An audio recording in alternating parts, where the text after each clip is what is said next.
ಹರಿಸರ್ವೋತ್ತಮ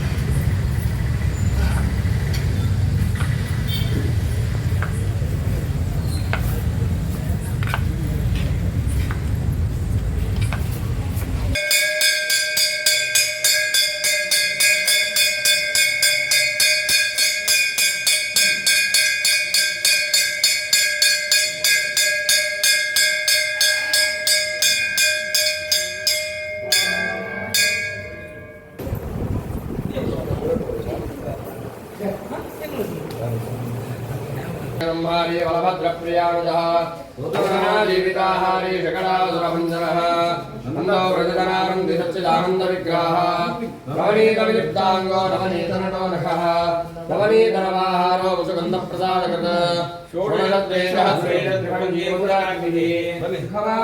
श्रीगोविन्दो योगिनां सखिः वत्सवाजहरोनन्दो देवकासुरभञ्जनः प्रणीतसुनावर्तो यमुनार्जुनभञ्जनः ಎಷ್ಟು rooms 7 room ಇದೆ 25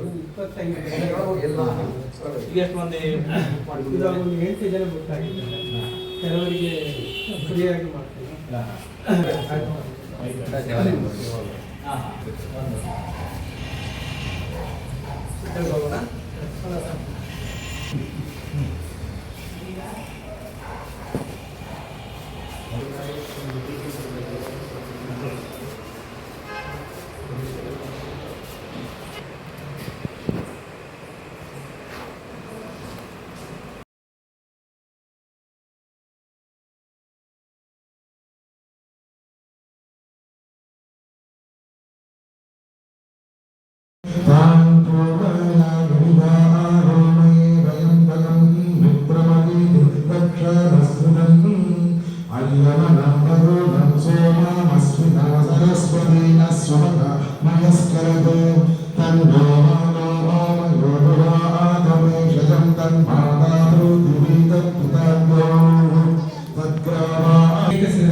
ನಮಸ್ಕಾರ ಮಾಡಿ ಶ್ರೀಪಾದಂಗಳವರು ಈ ಮಠದ ನಮ್ಮೆಲ್ಲರ ಮೇಲೆ ಎಷ್ಟು ಅಭಿಮಾನ ಅಂತಂದ್ರೆ ಇವತ್ತು ಪೂರ್ತಿ ದಿನ ಬೆಳಿಗ್ಗೆ 11 ಗಂಟೆಯಿಂದ ಇಷ್ಟು ತನಕ ವ್ಯಾನಲ್ಲಿ ಟ್ರಾವೆಲ್ ಮಾಡಿ ಈ ಬಿಸಿಲಲ್ಲಿ ನಾವು ಮನೆ ಒಳಗೆ ಕೊಳ್ಳಕ್ಕಾಗಲ್ಲ.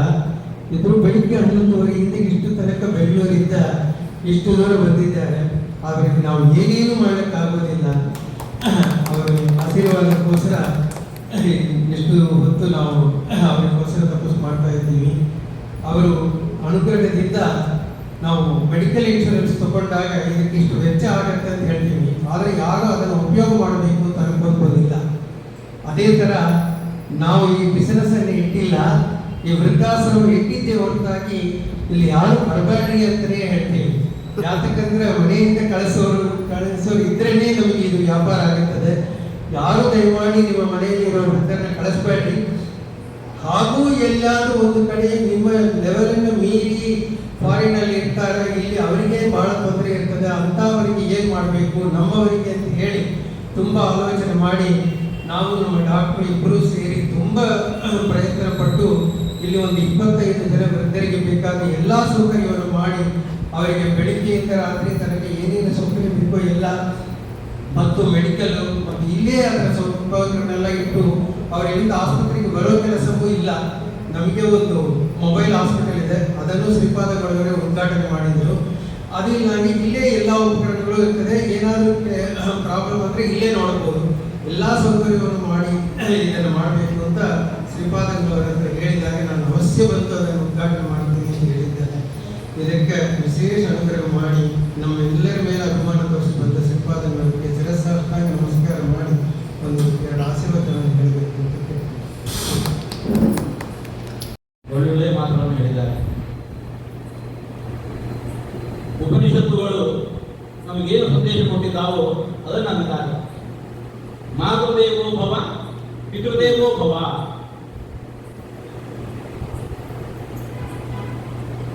ಆಸ್ತಿಗಳನ್ನು ಕೂಡ ನಾವೆಲ್ಲ ಬದುಕಿನಲ್ಲಿ ಯಶಸ್ಸನ್ನು ಪಡೆಯುವುದಕ್ಕೆ ನಮ್ಮ ಪ್ರಯತ್ನದ ಜೊತೆಗೆ ದೇವರ ಬೇಕೇ ಬೇಕು ಅಂತ ಬಲವಾಗಿ ನಂಬಿದವರು. ಅದಕ್ಕೋಸ್ಕರ ದೇವರ ಆರಾಧನೆ ಮಾಡ್ತೇವೆ. ಎಲ್ಲಿ ಮಾಡ್ತೇವೆ? ಗುಡಿಗೋಪುರಗಳಿಗೆ ಹೋಗಿ ದೇವರ ಪೂಜೆ ಮಾಡ್ತೇವೆ. ನಮ್ಮ ಋಷಿಮುನಿಗಳು ಯಾವ ನಮ್ಮ ಹಿರಿಯರು ನಮ್ಮ ಉಪದೇಶ ಕೊಟ್ಟರು, ಅವಶ್ಯವಾಗಿ ಮಾಡುವಲ್ಲಿ. ಆದರೆ ಭಾಗವತದಲ್ಲಿ ಕಪಿಲ ಗೀತೆಯ ಮಾತು, ಜಡವಾದ ಪ್ರತೀಕಗಳಲ್ಲಿ ನಾನು ಎಷ್ಟು ಗಳಿಸಿರ್ತೇನೆ ಅದಕ್ಕಿಂತ ಹೆಚ್ಚು ಚಿತ್ಪ್ರತೀಕಗಳಲ್ಲಿ ನಾನು ಗಳಿಸಿರ್ತೇನೆ. ಜಡ ಪ್ರತೀಕದಲ್ಲಿ ಕಡಿಮೆ, ಚೇತನ ಪ್ರತೀಕದಲ್ಲಿ ಹೆಚ್ಚು. ಅಲ್ಲಿ ಮತ್ತೆ ಉಲ್ಲೇಖ ಮಾಡ್ತಾರೆ, ಸಾಮಾನ್ಯವಾಗಿ ಎಲ್ಲ ಕಡೆ ಹೇಳಿದರು, ಈಶ್ವರ ಸರ್ವಭೂತಾನಾಂ ಹೃದಯ ಎಲ್ಲಾ ಹೃದಯಗಳು ಕೂಡ ನಾನು ತಿಳಿಸಿದ್ದೇನೆ.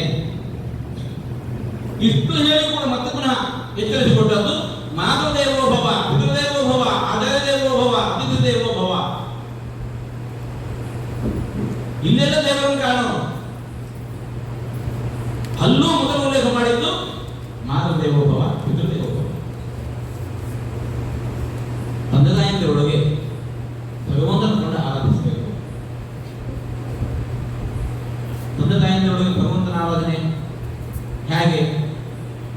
ತಂದೆ ತಾಯಿಯರನ್ನು ಎತ್ತರದ ಮನೆಯಲ್ಲಿ ಕುಡಿಸಿಡೋದು, ಹಾರ ಹಾಕೋದು, ಆ ಕಡೆ ಈ ಕಡೆ ಊದಿನ ಕಡ್ಡಿ ಹಚ್ಚಿಡೋದು, ಪ್ರದಕ್ಷಿಣೆ ನಮಸ್ಕಾರ ಮಾಡೋದು.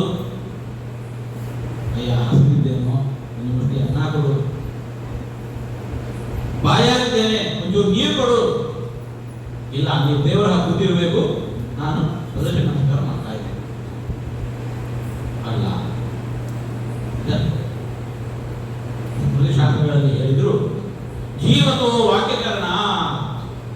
ತಂದೆ ತಾಯಿಗಳು ಬದುಕಿರುವಾಗ ಅವರಿಗೆ ಅನುಕೂಲವಾಗಿ ನಡ್ಕೊಳ್ಳೋದು. ಹುಟ್ಟುವಾಗ ನಾವೆಲ್ಲ ಒಂದು ಮಾಂಸದ ಮುದ್ದೆ, ಹುಟ್ಟುವಾಗ ಒಂದು ಮಾಂಸದ ಮುದ್ದೆ. ಏನು ಬೇಕು ಗೊತ್ತಿಲ್ಲ, ಏನು ಬೇಡ ಗೊತ್ತಿಲ್ಲ, ಬೇಕಾದ್ರೆ ಪಡೆಯಲಿಕ್ಕೆ ಗೊತ್ತಿಲ್ಲ, ಬೇಡ ಅದನ್ನು ದೂರ ಮಾಡಿಕೊಳ್ಳಿಕ್ಕೆ ಗೊತ್ತಿಲ್ಲ, ಗೊತ್ತಿಲ್ಲ ಇಲ್ಲ. ಅಂತಹ ಸ್ಥಿತಿಯಲ್ಲಿದ್ದಂತಹ ನಮ್ಮನ್ನು ಈ ಸ್ಥಿತಿಯಲ್ಲಿ ಬಂದಿಟ್ಟವರು ಯಾರು?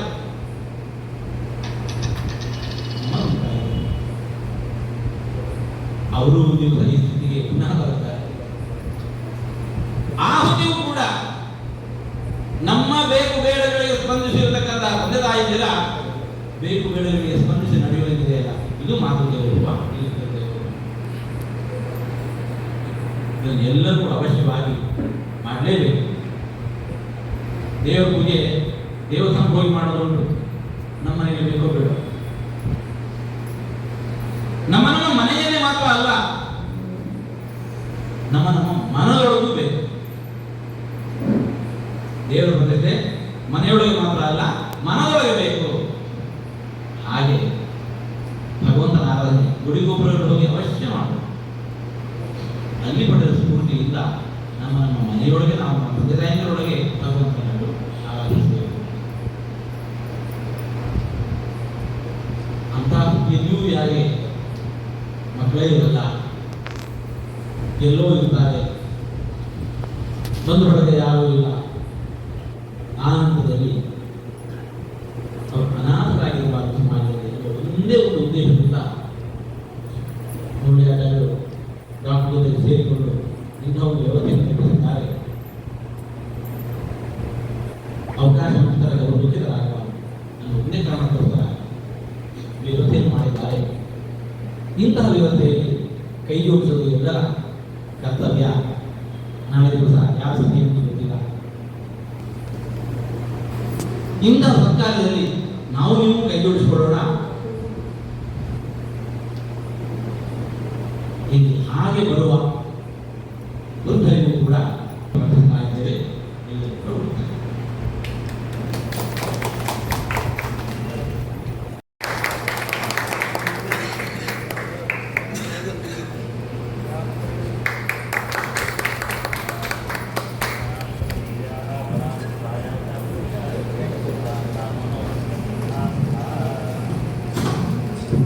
ಬಹಳ ದಿನದಿಂದ ನಮ್ಮ ಡಾಕ್ಟರ್ ಅವರು ನಮ್ಮ ಎಲ್ಲರಿಗೂ ಸೀಟ್ ಸಿಗಬೇಕು ಅಂತ ಮೆಡಿಕಲ್ ಕಾಲೇಜು ಬಹಳ ಶೀಘ್ರದಲ್ಲಿ ಶುರು ಮಾಡಬೇಕು ಅಂತ ತುಂಬಾ ದುಡ್ಡುಗಳನ್ನು ಖರ್ಚು ಮಾಡಿ ತುಂಬಾ ಪ್ರಯತ್ನ ಮಾಡ್ತಾ ಇದ್ದಾರೆ.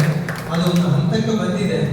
ಮುಂಚೆ ಒಂದು 3-4 ಜನಗಳ ಜೊತೆಗೆ ಸೇರಿ ತುಂಬಾ ದುಡ್ಡು ನಷ್ಟ ಆಗಿದ್ದಾರೆ, ಎಲ್ಲರಿಗೂ ತಿಳಿದ ಮಾತೆ. ಇವಾಗಲೂ ಶ್ರೀಪಾದಂಗಳವರ ಅನುಗ್ರಹದಿಂದ ಬೇಗ ಮೆಡಿಕಲ್ ಕಾಲೇಜು ಶುರು ಮಾಡಬೇಕು. ನಮ್ಮವರು ಯಾರು MBBS ಓದಬೇಕು ಅಂತಂದ್ರೂ ಶ್ರೀಪಾದಂಗಳವರಿಗೆ ಹೇಳಿ ಸೀಟ್ ಕೊಡಬೇಕು ಅಂತ ನಾನು ಪ್ರಾರ್ಥನೆ ಮಾಡ್ತೀನಿ.